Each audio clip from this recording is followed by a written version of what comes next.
சரித்திர நாவலாசிரியர் சாண்டில்யன் அவர்கள் எழுதிய விஜயமகாதேவி பாகம் 1 அத்தியாயம் 49 மரக்கல மின்னல் கொடி. நுவரகிரியின் புதிரை அவிழ்க்கவோ அதை பற்றி விளக்கம் கேட்கவோ முயலாத விஜயபாகு குட்டசாலகாவிலிருந்து மறுநாள் விடியல் காலையில் புறப்பட சித்தமாகி அதற்கான ஏற்பாடுகளை செய்ய மூர்சமதுக்கு உத்தரவிட்டான். ஜேட்டதிசனை குட்டசாலக நகரத்திலேயே தங்கி அந்த மண்டலத்திலும் அதற்கு கீழிருந்த ருகுணாவின் பகுதிகளிலும் நிர்வாகத்தை திடப்படுத்துமாறு உத்தரவிட்டான். இளைய கேசதாதுவின் மனைவியை அவள் தங்கியிருந்த அரண்மனையிலேயே இருக்கச் செய்து ஒரு ராணிக்குள்ள மரியாதையுடன் நடத்துமாறு பணித்தான். அவள் கணவன் துர்நடத்தைக்காக அவளை பழிவாங்க வந்த மனிதனை அவன் மனைவியோடு குட்டசாலக நகரத்திலிருந்து தென்புலத்துக்கு அனுப்பிவிடுமாறும் உத்தரவிட்டான். இப்படி ஏற்பாடுகளை செய்துவிட்டு அன்றிரவு அந்தப்புறம் சென்று படுத்த போது சுந்தரி கேட்டாள், 5வது கப்பலில் யாரோ வருவதாக நுவரகிரி சொன்னாரே, அது யார் என்று. விஜயபாகு தனது இதழ்களில் புன்முறுவலை படரவிட்டு, யாரா இருந்தால் உனக்கென்ன என்று வினவினான். உங்களுக்கு தெரியுமா தெரியாதா என்று சுடர்விழி கேட்டாள். தெரியாது என்று அலட்சியமாக பதில் சொன்னான் சிங்கள இளவல். வருவது யாரென்று நுவரகிரியை கேட்பதுதானே என்றாள் சுந்தரி. உடனடியாக சொல்ல வேண்டிய அவசியம் இருந்தால் நுவரகிரியே சொல்லியிருப்பார். அவர் சொல்லவில்லை என்றால் அதற்கு காரணம் இருக்கும் என்ற விஜயன், வருவது யாரா இருந்தால் உங்களுக்கென்ன என்று மீண்டும் இரு ராணிகளையும் வினவினான். உங்கள் படைத்தலைவர் மர்மமாக பேசுவது அதை கேட்டுக்கொண்டு வருவதுதான் மன்னனுக்கு அழகா என்று சுந்தரி கடுமையான குரலில் கேட்டாள். படைத்தலைவர் யார் என்பதையும் கவனிக்க வேண்டும். நுவரகிரி எதையாவது சொல்ல இஷ்டப்படாவிட்டால் தலை போனாலும் சொல்ல மாட்டார். சொல்ல வேண்டியதை சொல்லக்கூடியதை சொல்லாமலும் இருக்க மாட்டார் என்று திட்டமாக சொன்ன விஜயன், தவிர நான் பெண்ணும் அல்ல என்றும் கூறினான். என்ன சொன்னீர்கள் என்று சீறி விழுந்தாள் திரிலோக சுந்தரி. நான் பெண் அல்ல என்று சொன்னேன் என்று விஜயன் லேசாக நகைத்தான். நீங்கள் சொல்லித்தான் நாங்கள் அதை தெரிந்து கொள்ள வேண்டுமா என்று சுடர்விழி சீறினாள். முன்பே உங்களுக்கு தெரியும், நான் சொன்ன காரணம் வேறு. யார் எதை செய்கிறார்கள் என்பதை அறிவதிலுள்ள ஆவல் பெண்களுக்குத்தான் உண்டு என்பதற்காக சொன்னேன் என்ற விஜயன். ராணிகளே, நானும் நுவரகிரியும் நாளை காலையில் புறப்படுகிறோம். உங்களை தகுந்த பாதுகாப்புடன் ஜேட்டதிசன் அனுப்பி வைப்பான் என்றும் சொன்னதை கேட்ட ராணிகள் இருவரும் கோபத்தின் உச்சத்தை அடைந்தார்கள். நாங்கள் இருவரும் உங்களுடன் வந்தால் என்ன என்று கேட்டாள் சுந்தரி. உங்களை அழைத்து செல்ல எனக்கு அவகாசம் இல்லை. தாம்பலகாமம் போய் நான் அங்கிருந்து உடனடியாக காலை துறைமுகம் செல்ல வேண்டும். நீங்கள் நிதானமாக வரலாம் என்று விஜயபாகு முடிவாக சொன்னதை இரு ராணிகளும் ஒப்பவில்லை. நாங்கள் உடன் வருவதில் உங்களுக்கு என்ன கஷ்டம் என்று சுடர்விழி வினவினாள். இதை கேட்ட விஜயன் சிறிது முகம் சுளித்து, போகிற இடங்களுக்கெல்லாம் 2 பெண்களை கழுத்தில் கொண்டு போவது சுலபமல்ல. தவிர பெரும் போர் சிங்களத்தில் நிகழும் காலம் நெருங்கிவிட்டது. இப்பொழுது உங்களை அழைத்து கொண்டு சுற்றி கொண்டிருந்தால் மக்கள் என்னை ஸ்திரீலோகன் என்று நினைப்பார்கள். ஆகையால் நீங்கள் தாம்பலகாமம் வந்ததும் போர் முடியும் வரை அங்கேயே இருப்பதற்கு ஏற்பாடு செய்ய போகிறேன்.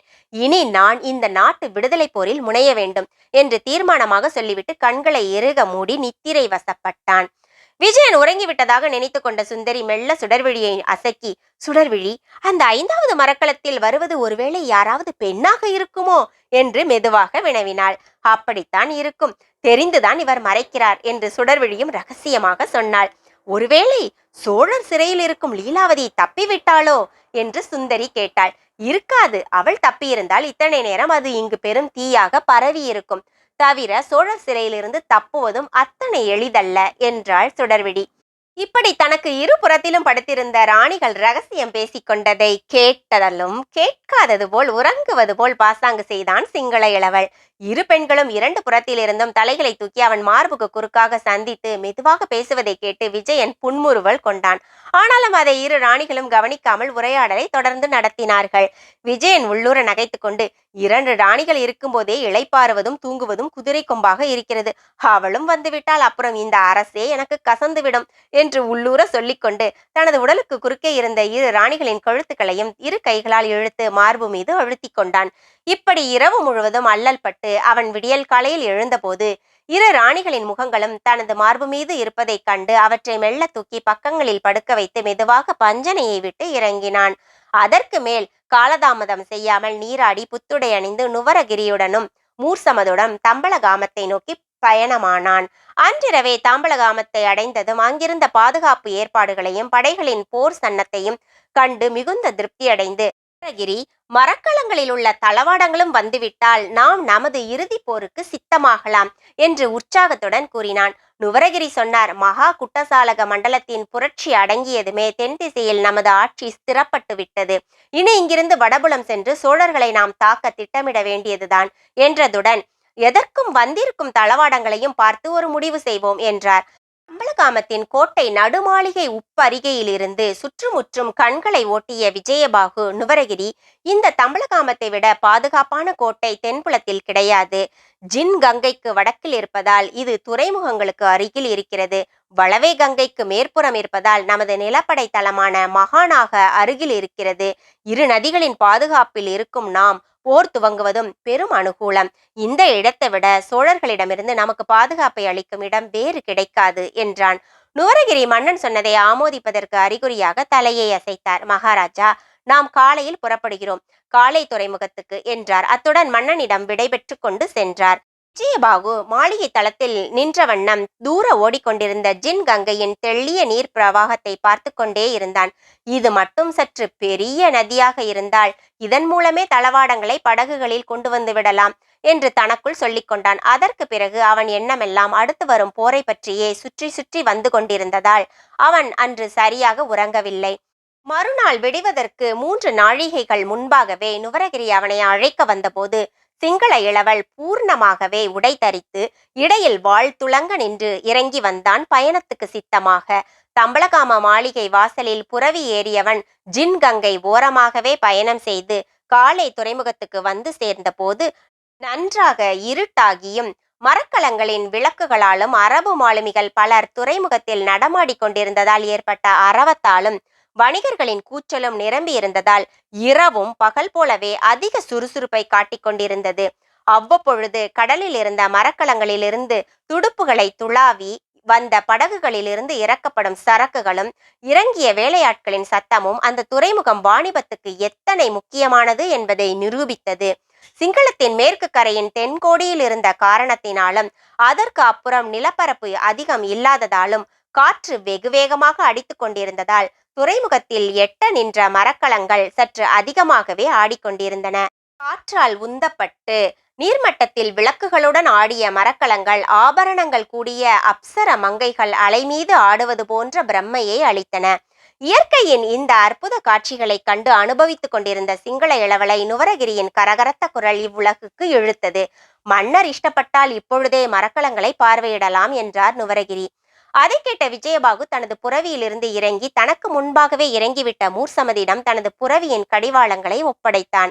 அலைகள் சற்று அதிகமாக இருந்ததை சிறிதும் பொருட்படுத்தாது ராட்சசத்தனமாக நுவரகிரி துடுப்புகளை துழாவ சிங்கள இளவல் முதல் மரக்கலத்தை அடைந்தான். அப்பொழுது நுவரகிரி சொன்னார், மன்னவா, இது முதல் மரக்கலம் அல்ல, 5வது மரக்கலம் என்று.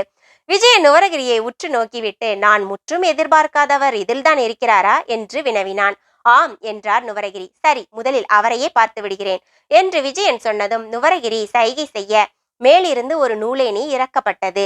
அதன் மீது ஏறி சென்ற நுவரகிரி அடுத்து ஏறி வந்த மன்னனை கைவாகு கொடுத்து தளத்தின் மீது ஏற்றினார். விஜயன் தளத்தை சுற்றுமுற்றும் நோக்கினான். பாய்மரங்கள் 3 இருந்தும் அதில் தற்காப்பு இருந்ததால் அது ஒரு போர்க்கப்பல் என்பதை புரிந்து கொண்ட விஜயன் நுவரகிரி, இந்த மரக்கலத்தின் தலைவன் எங்கே என்று வினவினான். அதோ அந்த அறையில் இருக்கிறார் என்று தூரத்தில் இருந்த ஒரு அறையை சுட்டிக்காட்டினான் நுவரகிரி. அந்த அறையை நோக்கி சென்ற விஜயன் திடீரென யாரோ மணியடிக்கும் சத்தம் கேட்டு சிறிது நின்றான். பிறகு அந்த அறையை 2 எட்டில் அடைந்து அறைக்கதவை வேகமாக திறந்தான். அங்கிருந்த காட்சி அவனுக்கு விவரிக்க முடியாத பிரமிப்பை அளிக்கவே சிலையென நின்று விட்டான் சிங்கள இளவல். அங்கு அவனுக்கு முதுகை காட்டிக்கொண்டு சுவாமிகள் ஒருவர் பூஜை செய்து கொண்டிருந்தார். அவர் எதிரே ஒரு பெண் மண்டியிட்டு வணங்கி எழுந்திருந்தாள். எழுந்திருந்த சமயத்தில் சுவாமிகள் காட்டிய கற்பூர ஜுவாலை அந்த பெண்ணின் முகத்தில் விழவே மூச்சை பிடித்து கொண்டான் விஜயன். மின்னல் கொடி பொலிர்ந்த அந்த பெண்மணி, சுவாமி, அவர் எப்பொழுது வருவார் என்று வினவிய போது அவள் குழல் இசைப்பது போல் இருந்தது. முகமும் அவள் முழு தோற்றமும் திடீரென மேகத்தினிடையே ஓடும் மின்னல் கொடியை நினைவுபடுத்தின. சுவாமி மெதுவாக திரும்பினார். அவர் கண்களும் விஜயன் கண்களும் சந்தித்தன, பேசின, உறவாடவும் செய்தன. அத்தியாயம் 50 மீண்டும் தொடரலாம். நன்றி. பிரியங்களுடன் பிரசன்னா.